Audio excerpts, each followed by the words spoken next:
So ito, mga sangkay, meron po tayo ngayon breaking news patungkol po sa Sabah. Sa claim po natin sa Sabah, Philippines, na ngayon mga sangkay ayaw pong ibigay na yan ng Malaysia. At ang tanong dito, sekreto nga lang bang kinukuha ngayon ito ni PBBM, itong Sabah?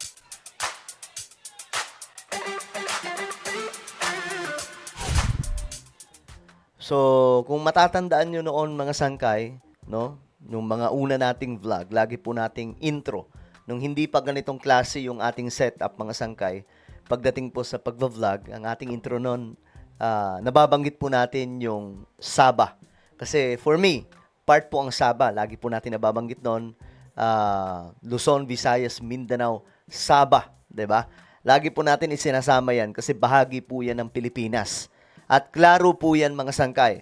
Ayaw po yan bitiwan ng Malaysia. Marami na pong sumubok. Isa po sa mga matitinding sumubok na kumuha niyan ay ang Pangulong Ferdinand E. Marcos. At ngayon pag-uusapan po natin dahil may update po tungkol dyan. Mukhang may sekretong ginagawa si PBBM dito sa pag-aari ng Pilipinas na teritoryo din po natin. Ito po ay walang iba kundi ang Sabah. Anyway, bago tayo mag-umpisa sa mga hindi pa po dyan nakakapag-subscribe, ayan, tayo po ay 1.6 million subscribers na. Padami po tayo ng padami, kaya naman ang pag hinihintay mo, makikita nyo po yung subscribe button sa baba ng video na to. I-click nyo lamang po yung subscribe, i-click ang bell, at i-click nyo po yung all. Sa mga nanonood naman po sa Facebook, i-follow nyo po yung ating Facebook page. Alright, shoutout pala sa lahat ng mga solid sangkay na nanonood ngayon. Comment down below, hashtag solid sangkay, kasama po ang inyong mga lugar para magkakilala po tayo. Alright. Ito yung breaking news ngayon. Ngayon lamang po mga sangkay, may update po tayo tungkol dyan, itong Sabah. Ang tawag ko dyan, Sabah Philippines, not Sabah Malaysia. Ang Malaysia daw po mga sangkay ay nagprotesta laban po sa maritime laws ng Pilipinas. Kaugnay daw po ito sa Sabah. So, ibig sabihin mga sangkay, may nangyayari pala ngayon na aksyon ng pamahalaan patungkol po dito. Ayon po sa report, ito na.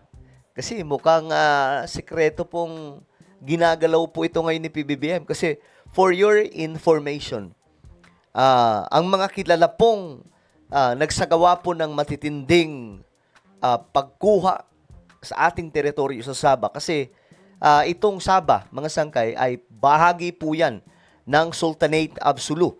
Okay, tingnan po natin sa Google. Ito, mas maganda kung titingnan po natin sa Google. Ito yung Sabah. Sabah, Philippines. Ayan o, nakikita po. Ito po yung Sabah. Ayan. Ewan kung pwede natin makita yan sa ano. Check natin. Image. Ayan. Maliit lang, ano? Maliit lang, maliit. Ito.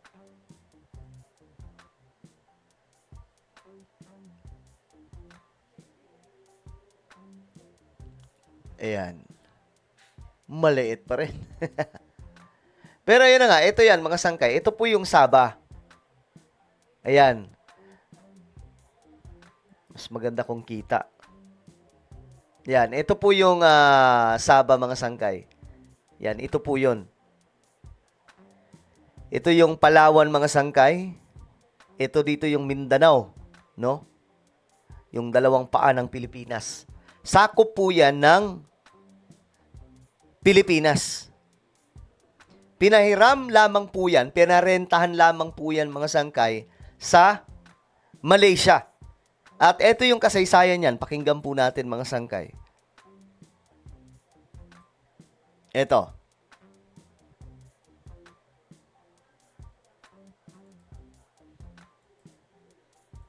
Iginiit ni Noong June 22, 1962, opisyal na naghain ng claim ang Pilipinas sa Sabah. Okay, ito yung panahon ni Diosdado Macapagal. Siya po yung nag-claim na nauna dyan, mga sangkay. Kasi nga po, ayaw nang bitiwan ng Malaysia eh. Dati North Borneo. Ayun, ito na yan, mga sangkay. Ito yung Sabah, ito yung Philippines, oh. Napakalapit, mga sangkay. Na nooy bahagi ng British colony. Sa isang diplomatic note ng Department of Foreign Affairs sa United Kingdom, Iginiit ng Pilipinas na inaangkin ng mga kaanak ng Sultan ng Sulu ang Sabah at nais nilang mapabilang ito sa teritoryo ng Republika ng Pilipinas. 1700s ibinigay ng Sultan ng Brunei sa Sultan ng Sulu ang Sabah. Taong 1878, ipinaupa ng Sultan ng Sulu ang Sabah sa British North Borneo Company. Ayan. Pinaupahan lamang po mga sangkay ng Sultanate of Sulu. Pero inangkin ito ng Britanya noong 1946 at itinurn over sa sinasakupang Malaya kasama ang Sarawak at Singapore para buuin ang bansang kinikilala ngayon bilang Malaysia.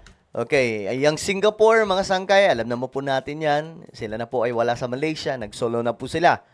Okay? So ito yung Sabah, mga sangkay, ito po yung sa atin. Noong 1964, sinulatan ni Pangulong Diosdado Macapagal si Malaysian Prime Minister Tunku Abdul Rahman na idulog sa World Court o International Court of Justice ang issue ng Sabah. Pero kumambyo si Tunku sa isa ring sulat kay Macapagal. Natapos ang termino ni Macapagal na hindi naayos ang gusot. Okay, so natapos ang termino ni Macapagal, wala po mga sangkay kasi ang sumunod na po noon ay si Ferdinand E. Marcos. Ngayon, mga sangkay, anong ginawa ni Ferdinand E. Marcos at that time? Mabalikan po natin ang kasaysayan. Bumuo po siya, mga sangkay, ng sekretong mission. Secret mission po yun ng mga sundalo, mga sangkay. Ito po ay ang Operation Merdeka, no? Ang plano na ito, mga sangkay, kung ayaw po nilang, kasi yung Malaysia, ayaw nilang, hindi kinakaya kahit po dinadaan sa diplomacy, pakikipag-usap, korte, hindi talaga binibitawan. Ngayon, at that time, malakas po ang Pilipinas, di ba? Pagdating po sa militar. Ang ginawa po ni Ferdinand E. Marcos, nagbuo siya ng mga sundalo na siyang mananakop, sasakupin po talaga, kukunin sa pilitan ng sariling atin. Mga sangkay, ang problema po noon, nung time na yon, kinanta po yun ni Ninoy Aquino, mga sangkay, ang operation na yon. So, nabulyaso. So, until now, mga sangkay, kaya nga maraming nagsasabi na traidor si Ninoy dahil po, isa po yan sa ginawa niya, mga sangkay. Dapat nasakop na po natin yung Sabah. O hindi pala nasakop, nabawi. Nakuha na po sana natin ang sariling atin. Kasi yan po ay pagmamay-ari ng Sultanate of Sulu or Sultan of Sulu. Ngayon, mga sangkay, after nyan, wala na pong nag-claim na mga presidente until dumating po itong si former President Rodrigo Duterte. Ngayon, pero bago po yan, mga sangkay, 2013, balikan lamang po natin, 2013, mga sangkay, kawawa po ang nangyari sa mga kababayan po natin Sultan of Sulu. Dahil pinuwersa po nila yung kunin, mga sangkay, kaya nga lang ang ginawa po ng gobyerno ng Pilipinas, panahon po yun ni Noynoy Aquino, imbes na suportahan po yung mga kababayan po nating Sultanate of Sulu, hinarang pa po yung gateway papunta doon. So, hindi nakapagpadala ng another army na pupunta doon from Mindanao at that time, mga sangkay. So, ang nangyari, alam nyo na siguro ang kasunod, yung mga nandun po na mga sundalo ng Sultanate of Sulu, hindi na po nakalabas ng buhay. During the time of former President Noynoy Aquino. President Aquino. No? So, parang familiar, 'di ba? Panahon nung si Ninoy, mga sangkay, tinrider ang Pilipinas, kinanta na may plano si Ferdinand E. Marcos na kubkubin ang Sabah. Ang panahon din po ni Noynoy Aquino, yung anak din niya, same din po ang nangyari, mga sangkay. Nung nandun na po, kasi kayang-kaya po, kasi magagaling daw po talaga yung mga sundalo ng Sultanate of Sulu at matagal na po nilang pinagplanuhan yun. Ang problema, nang ialam po ang presidente ng Pilipinas at ang pakikialam na yon, nung time na yon, 2013, hindi po tinulungan yung mga kababayan po nating Sultanate of Sulu. Bagkos, hinarang pa po sila. Hindi na po sila nakalabas doon ng buhay. Ngayon, mga sangkay, eto na ang nangyari. Panahon ni PRRD, gumalaw to, mga sangkay, kasi marami ang nagsalita dito sa Duterte administration na gusto nga po talagang kunin itong Sabah. Ito, Prime Minister po at that time ng Malaysia. Taon, iginiit ni Malaysian Prime Minister Mahathir Mohamad na walang claim ang Pilipinas sa Sabah. Walang claim daw, pero nagre-renta lang sila sa Sultanate of Sulu. Well, as far as we are concerned, there is no claim. Bagay na sinalag ng Malacanang. And that's At that time, panahon po ito ni Duterte, mga sangkay. the position of Malaysia. The position of the president, as you said, meron tayong claim. Muling nagkatensyon ng sabihan ni Foreign Affairs Secretary Teodoro Locsin Jr., ang Embahada ng Amerika, na wala sa Malaysia ang Sabah. Ayan, no? You better edit that announcement if you know what's good for you. Tinawag ng Malaysia na irresponsable ang pahayag ni Locsin para sa isang miyembro ng Bangsamoro Parliament. Tama lang namang igiit ng Pilipinas ang karapatan nito sa Sabah. Pero dapat idaan ito sa diplomasya.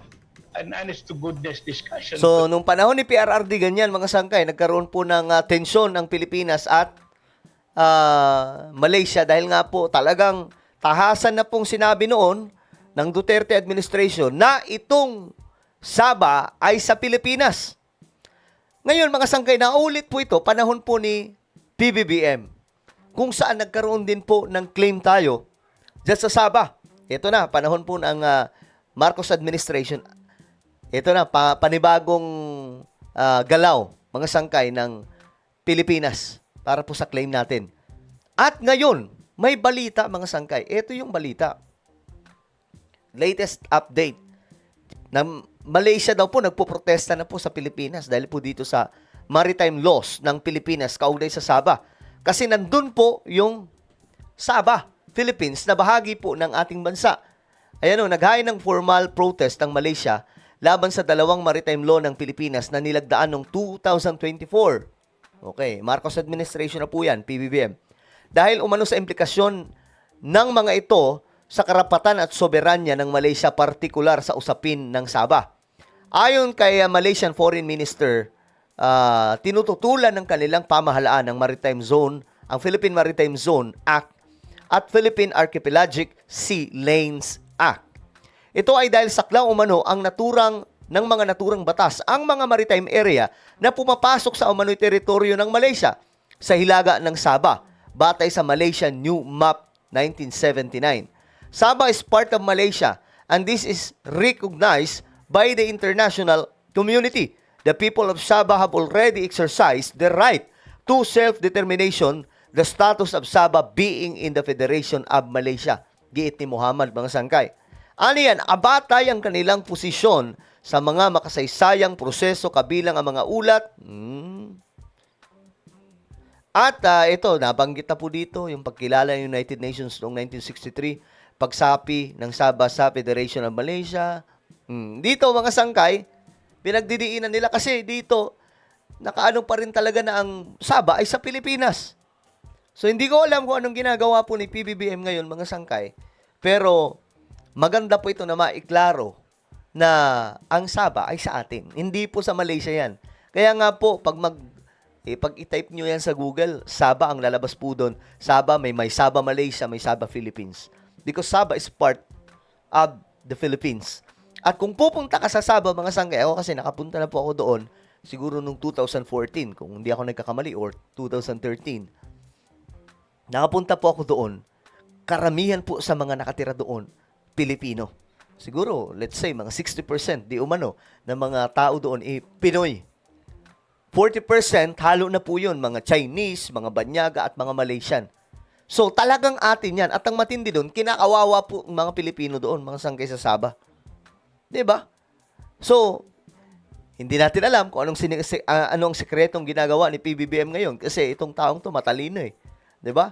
Hindi bunyag yung mga ginagawa, mga sangkay, lalong-lalo na po itong pinaglalaban ngayon ni PBBM na teritoryo natin, kahit po yung West Philippine Sea. At naalala ko, yung sinabi ni PBBM, 'di ba? Hindi siya makapapayag na may mawala pa kahit isang teritoryo sa ating bansa. Alright? So ito po yung update sa Sabah, Philippines. Ano po ang inyong opinion? Comment down below. Mayroon po tayong YouTube channel. Ito po ay Sangkay Revelation. Hanapin nyo po ito sa YouTube. Ngayon din, kapag nakita nyo na, i-click nyo po yung subscribe, i-click ang bell, at i-click nyo po yung all. Ako na po ay magpapaalam. Mag-iingat pong lahat. God bless everyone.